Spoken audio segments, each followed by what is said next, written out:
ನೀವೇನು ಬೇಕಾದರೂ ಮಾತಾಡ್ಬೋದು. ನಾನು ತುಂಬ ಓಪನ್ ಮೈಂಡೆಡ್ಡು. ನಿಮ್ಮ ಮನಸ್ಸಲ್ಲಿ ಏನೇ ಇದ್ರೂ ಹೇಳ್ಕೋಬೋದು. ನನಗೆ ಮದುವೆ ಯೋಚನೆ ಇನ್ನೂ ಇಲ್ಲ. ಅಮ್ಮನಿಗೆ ಒಪ್ಪಿಗೆ ಅಂದರೆ ನಾನು ಅವ್ರನ್ನ ನಂಬಿ ಮುಂದೆ ನಿರ್ಧಾರ ತಗೊಳ್ತೀನಿ. ಆದರೆ ನಂದೊಂದು ರಿಕ್ವೆಸ್ಟ್ ಇದೆ. ಅಫ್ಕೋರ್ಸ್, ಹೇಳಿ. ನಮ್ಮ ಅಣ್ಣ ರೀಸೆಂಟಾಗಿ ತೀರ್ಕೊಂಡಿದ್ದಾನೆ. ನನ್ನ ತಂಗಿ ಇನ್ನೂ ಓದ್ತಾ ಇದ್ದಾಳೆ. ಇವಾಗ ಮದುವೆ ಆಗೋದೇ ಆದರೆ ಆದಮೇಲೂ ನಾನು ವರ್ಕ್ ಕಂಟಿನ್ಯೂ ಮಾಡಬೇಕು ಅಂತ ಇದ್ದೀನಿ. ನನ್ನ ಮನೆ ನೋಡ್ಕೊಳ್ಳೋದಕ್ಕೆ ನಾನು ಸಹಾಯ ಮಾಡಬೇಕು. ಮನೆ ಕೆಲಸದ ಬಗ್ಗೆ ಎಲ್ಲ ಯೋಚನೆ ಮಾಡಬೇಡಿ, ನಾನು ಅದನ್ನು ಹ್ಯಾಂಡಲ್ ಮಾಡೋ ಕೆಪಾಸಿಟಿ ಇದೆ. ಆದರೆ ಮದುವೆ ಆದಮೇಲೂ ಕೆಲಸ ಮಾಡಬೇಕು ಅಷ್ಟೆ. ಕೆಲಸನಾ?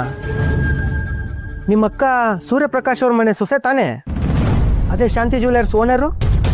ಹೌದು. ಅವರೇ ಮನೆ ನಡೆಸ್ಬೋದಲ್ವಾ? ಅವರೇ ದುಡ್ಡು ಕೊಡ್ಬೋದು. ಅವ್ರಿಗೇನು ಕಮ್ಮಿ ಆಗಿದೆ?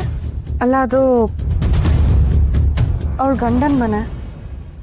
ಅವ್ರ ಮನೆಗೆ ಹೋಗಿ ನಾವು ಹೇಗೆ ಕೈ ಚಾಚಿ ದುಡ್ಡು ಕೇಳೋಕ್ಕಾಗತ್ತೆ? ಅದೊಂದು ಕಡೆ ಆದರೆ ನಿಮ್ಮ ಅಣ್ಣ ಸತ್ತೋದ್ರಲ್ಲ, ಜೊತೆಗೆ ನಿಮ್ಮ ಅಕ್ಕ ಮದುವೆ ಆಗಬೇಕಾಗಿರೋ ಹುಡುಗನೂ ಆಕ್ಸಿಡೆಂಟಲ್ಲಿ ತೀರ್ಕೊಂಡ್ರಲ್ಲ, ಅದಕ್ಕೆ ಅಂತ ಕಾಂಪನ್ಸೇಷನ್ನು, ಇನ್ಶೂರೆನ್ಸು, ಬೇಜಾನ್ ಸೆಟಲ್ಮೆಂಟ್ ಬಂದಿರಬೇಕಲ್ವಾ? ಲಕ್ಷಗಟ್ಲೆನೋ ಅಥವಾ ಕೋಟಿಗಟ್ಲೆನೋ? ನಾವು ಮದುವೆ ಆದಮೇಲೆ ನೀವು ಕಮ್ಮಿ ಅಂದರೂ ಒಂದು 25 ಲಕ್ಷಕ್ಕೆ ಬಾಳ್ತೀರ ಅಲ್ವಾ? ನಿಜ ಹೇಳಬೇಕು ಅಂದರೆ ಒಂದು 50 ಲಕ್ಷ ವರದಕ್ಷಿಣೆ ತಂದರೆ ಇನ್ನೂ ಬೆಟರು. ಆಮೇಲೆ ನೀವು ನಮ್ಮ ಮನೇಲಿ ಮಹಾರಾಣಿ ಥರ ಇರ್ಬೋದು. ಕೆಲಸ ಮಾಡೋ ಅವಶ್ಯಕತೆನೇ ಇರಲ್ಲ. ನೀವು ಅಂದ್ಕೊಂಡಷ್ಟು ದುಡ್ಡು ನಮ್ಮ ಹತ್ರ ಇಲ್ಲ ಸರ್.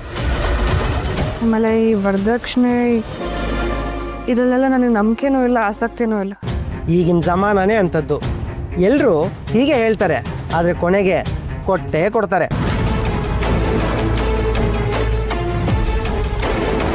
ಯಾರ್ರೀ ಹುಡುಗಿನ ಸುಮ್ಮನೆ ಫ್ರೀಯಾಗಿ ಮದುವೆ ಆಗ್ತಾರೆ? ಏನಾದರೂ ಒಂದು ಲಾಭ ಬೇಕೇ ಬೇಕಲ್ವಾ?